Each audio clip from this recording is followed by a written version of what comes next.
आखिर मनीष कश्यप को बेतिया के कोर्ट में पेश क्यों नहीं किया गया, तमिलनाडु से क्यों नहीं लाया गया, उसकी सबसे बड़ी साजिश का खुलासा हो गया है। वो कारण मिल गया है जो कि हम आपको बताने वाले हैं कि आखिर मनीष कश्यप को बिहार क्यों नहीं लाया गया। और वहीं आपको बताते चले कि आशुतोष कुमार जो कि मनीष कश्यप के लिए लगातार आंदोलन कर रहे थे, उन्होंने एक बहुत बड़े आंदोलन की घोषणा की है। उन्होंने घोषणा की है कि बेतिया से लाखों की संख्या में मनीष कश्यप के समर्थकों के साथ पैदल यात्रा करेंगे। इसके साथ ही साथ उन्होंने तमिलनाडु जाने की भी घोषणा कर दी है, ऐलान कर दिया है।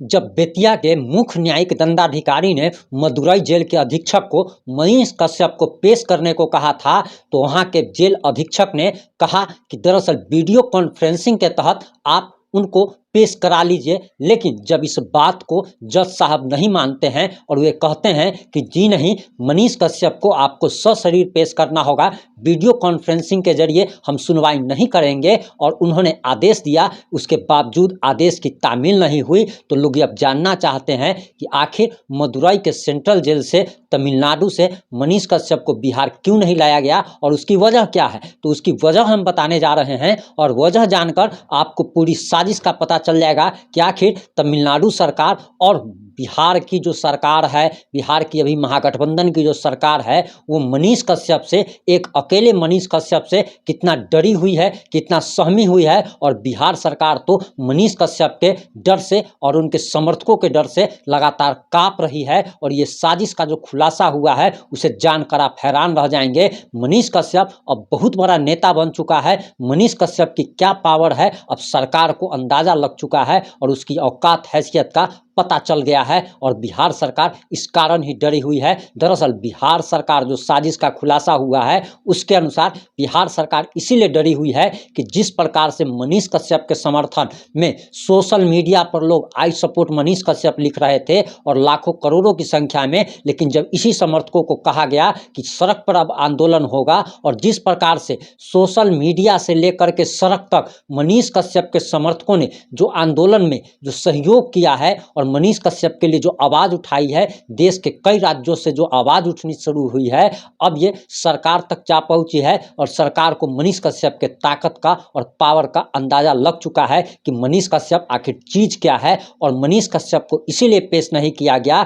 कि जिस प्रकार से मनीष कश्यप के लाखों समर्थकों के उमड़ने का ये उम्मीद जताया जा रहा था, ये बताया जा रहा था कि मनीष कश्यप के लाखों समर्थक मनीष कश्यप को देखने के लिए बेतिया में जमा हो सकते हैं। और यहाँ तक कि हजारों समर्थक जो दूर दूर से रहने वाले हैं वे बेतिया पहुँचना शुरू हो गए थे। और इस कारण ही बिहार सरकार उनको नहीं ला पाई, क्योंकि सुरक्षा व्यवस्था, मनीष कश्यप के बारे में सरकार को अब ये पता चल चुका था कि मनीष कश्यप की क्या पावर है, मनीष कश्यप को लोग कितना प्यार करते हैं, मनीष कश्यप के साथ कितना समर्थन जुड़ा हुआ है। और इसी डर के कारण पेश नहीं किया गया कि मनीष कश्यप के जब लाखों समर्थक जब जुट जाएंगे तो प्रशासन के लिए और सरकार के लिए भीड़ को कंट्रोल करना मुश्किल हो जाएगा। क्योंकि मनीष कश्यप के लिए लोग पागल की इंतहा तक, पागलपन के आप कह सकते हैं कि मनीष कश्यप के लिए लोग पागल हो चुके हैं, और पागलपन की हद तक मनीष कश्यप के लिए समर्थन कर रहे हैं। और आप एक बात जान के चलिए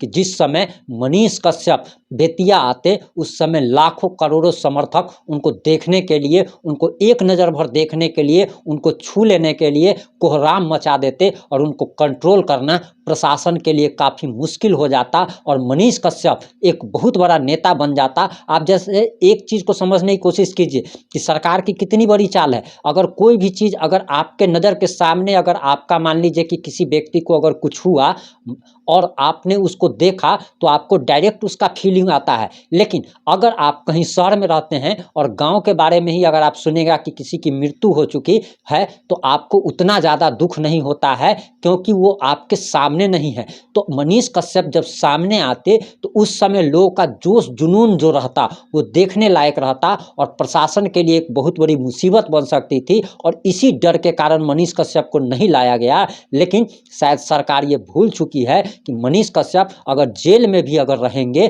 तो मनीष कश्यप चुनाव जीत सकते हैं। वहीं हम आगे आपको आशुतोष कुमार के बारे में भी बताने जा रहे हैं कि आखिर आशुतोष कुमार ने कितना बड़ा ऐलान कर दिया है, जिसे सुनकर मनीष कश्यप के समर्थक खुश हो जाएंगे। वहीं बताते चले कि केस कोर्ट की अवमानना पर अब वहाँ के जो जज हैं उन्होंने कार्रवाई करने के लिए कहा है और वो अब कार्रवाई करेंगे इस मामले में।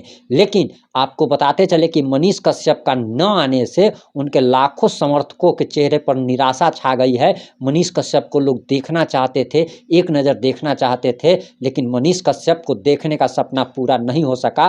तो स्टालिन डर चुके हैं, तेजस्वी यादव डर चुके हैं और इनको अपने प्रशासन पे, अपने तंत्र पे भरोसा नहीं था कि ये लोग पब्लिक को कंट्रोल कर सकते थे, क्योंकि मनीष कश्यप के लिए लोग एकदम जुनून की हद तक पागल है और पागलपन की हद तक उनको चाहते हैं। वहीं आपको बताते चले कि जो आशुतोष कुमार ने मनीष कश्यप की गिरफ्तारी के बाद उन्होंने 23 मार्च 2023 को बिहार बंद का आह्वान किया था, जिस आशुतोष कुमार ने गो बैक स्टालिन का मुहिम चलाया और जिसके चक्कर में आशुतोष कुमार को उठा लिया गया था, एक तरीके से कह सकते हैं उनके लोगों द्वारा कहा गया कि उनका अपहरण कर लिया गया, क्योंकि 20 घंटे तक परिवार वालों को कोई सूचना नहीं मिली थी कि आखिर पुलिस उन्हें कहाँ लेकर के गई है। बाद में उनको रिहा कर दिया गया। अब उन्होंने एक बहुत बड़ा ऐलान कर दिया है और उन्होंने ऐलान किया है पैदल मार्च का। बेतिया से ये पैदल मार्च शुरू होगा और दरअसल आपको बताते चले कि बताया जा रहा कि मनीष कश्यप के लाखों समर्थक जो सोशल मीडिया पर उनको सपोर्ट कर रहे हैं, उनमें से अधिकतर समर्थक जो बिहार में रहते हैं वो उस यात्रा में शामिल होंगे और ये यात्रा लाखों लोगों की यात्रा होगी, पैदल यात्रा होगी। और इस गर्मी में इस यात्रा का निर्णय लेना कहीं ना कहीं आशुतोष कुमार की जीवटता और उनके हौसला को दिखाता है कि उनका हौसला कितना मजबूत है। इसके साथ ही साथ आशुतोष कुमार ने एक घोषणा और कर दिया है, एक ऐलान और कर दिया है कि दरअसल वे मनीष कश्यप के लिए अब तमिलनाडु जाएंगे, तमिलनाडु मिलने जाएंगे और अगर करना पड़ेगा तो उन्होंने यहाँ तक कह दिया है कि अगर आंदोलन ही अगर करना पड़ेगा तो मनीष कश्यप के लिए तमिलनाडु में भी आंदोलन किया जाएगा। वहीं आपको बताते चले कि मनीष कश्यप से मिलने के लिए तमिलनाडु सरकार कितनी घबराई हुई है और तमिलनाडु के मदुरई के जेल अधीक्षक को ये समझ में नहीं आ रहा कि आखिर हमने किस इंसान को अपने जेल में बंद करके रखा है, पिंजरे में कैद करके रखा है, जिससे मिलने के लिए लोगों की लाइन लगी रहती है। 200 की संख्या में हर मंगलवार और गुरुवार को लोग आ रहे हैं मनीष कश्यप से मिलने के लिए, लाइन लगी रहती है। और आप ये बात जान लीजिए कि पहले मनीष कश्यप से मिलने के लिए इतनी संख्या में लोग नहीं जाते थे, लेकिन जब से मनीष कश्यप के चचेरे भाई ने आकर रो करके और वहाँ की कहानी बताई, इसके बाद मनीष कश्यप के समर्थक जो कि बिहार में रहते हैं और जो तमिलनाडु में रहते हैं, और लोग 30-30 हज़ार रुपया, जो फ्लाइट से अगर आप बिहार से अगर जाएंगे तो 30 से 40 हज़ार खर्च होता है। वहीं जो लोग ट्रेन से जाते हैं उनका भी कम से कम 4 से 5 हज़ार रुपया खर्च होता है। तो आप ज़रा सोचिए कि मनीष कश्यप के लिए लोग कितने दीवाने हैं उसके, कि उसके लिए 5 हज़ार या 30 हज़ार रुपया खर्च करके अपना समय निकाल करके मजदूर वर्ग के लोग अपनी नौकरी से छुट्टी लेकर के, जिनका घर चलता है नौकरी से, वो लोग छुट्टी लेकर के, मजदूर लोग, रिक्शा चलाने वाले लोग, ठेला चलाने वाले लोग अब वहाँ पर पहुँच रहे हैं। और मनीष कश्यप के लिए जो समर्थन दिख रहा है उससे सरकार पूरी तरीके से डर चुकी है। और यही कारण है जो खुलासा हुआ है कि इसी कारण से मनीष कश्यप को नहीं लाया गया, क्योंकि मनीष कश्यप को देखने के बाद लोगों का जोश जुनून उबाल मारने लगता और हो सकता था कि मनीष कश्यप को पुलिस की कस्टडी से जो है छुड़ा लिया जाए, या कुछ भी हो सकता था। और ये कुछ भी ना होने के लिए, कुछ भी ना हो इसके लिए मनीष कश्यप को नहीं लाया गया। इस मुद्दे पर आपकी क्या राय है? आप क्या सोचते हैं? क्या आप सोचते हैं वो आप ज़रूर बताइएगा। और इस वीडियो को मनीष कश्यप के हर समर्थकों तक पहुंचाने की जिम्मेदारी आपकी है, ताकि उन सभी तक सच्चाई पता चल सके। आप जितने भी व्हाट्सएप ग्रुप और फेसबुक ग्रुप में जुड़े हुए हैं, सभी ग्रुप में आप इस वीडियो को ज़रूर शेयर कीजिएगा। जुड़े रहे हमारे साथ। जय हिंद, जय भारत, जय जय बिहार।